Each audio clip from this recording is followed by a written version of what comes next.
Why is it that whenever we come across someone with a mental illness like depression, we assume one of two things? Either this person is possessed by demons and jinn and therefore needs to seek an exorcist, or that this person is far from Allah or is a sinner and therefore Allah is punishing this person. You know, I've been guilty of such crimes for far too long. And now I realize and I acknowledge the damage that I have caused. You know, and it's simply not the case. A lady came to the Prophet of Allah sallallahu alaihi wasallam, and she says to my Prophet of Allah, I have a mental condition where I sometimes lose control. Can you make a prayer to Allah and ask Allah to cure me?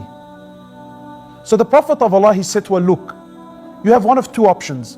I can either ask Allah for a cure and you will be cured, or you can be patient on your illness and for you is paradise. And the amazing thing is here that the Prophet of Allah acknowledged that she had a mental illness and did not tell her that no, that you are possessed by jinn, or that you are far from Allah, that you're a sinner and that Allah is punishing you.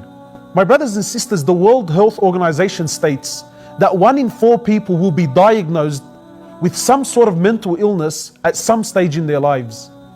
These are statistics that we cannot ignore. Mental illness is very real. What is mental illness? In short, mental illness is a condition that affects one's thinking or behavior. Mental illness is not a choice. People don't wake up in the morning and choose to have a mental illness. Mental illness is not laziness. It's not a bad diet. It's not seeking attention. It's not a physical or a mental or a spiritual weakness. Mental illness is very real.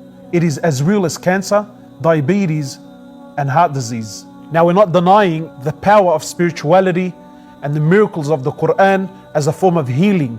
But for the purpose of this video, what we're saying is the seriousness of mental illness is that there is no harm and no shame in seeking professional advice.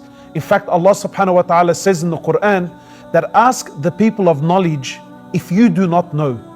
And our Prophet has said sallallahu alaihi wasallam, and this is the blessing of Islam, that seek the cure of your illnesses, for verily every illness that Allah brings down, He also brings its cure along with it. So please, if you feel in any way, shape or form that you may be suffering from the symptoms of mental illness, do not be afraid.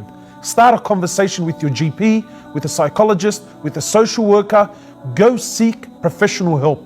And we as a community need to support our fellow brothers and sisters that are suffering. We really need to start showing people help and support, because that is what a true Muslim does.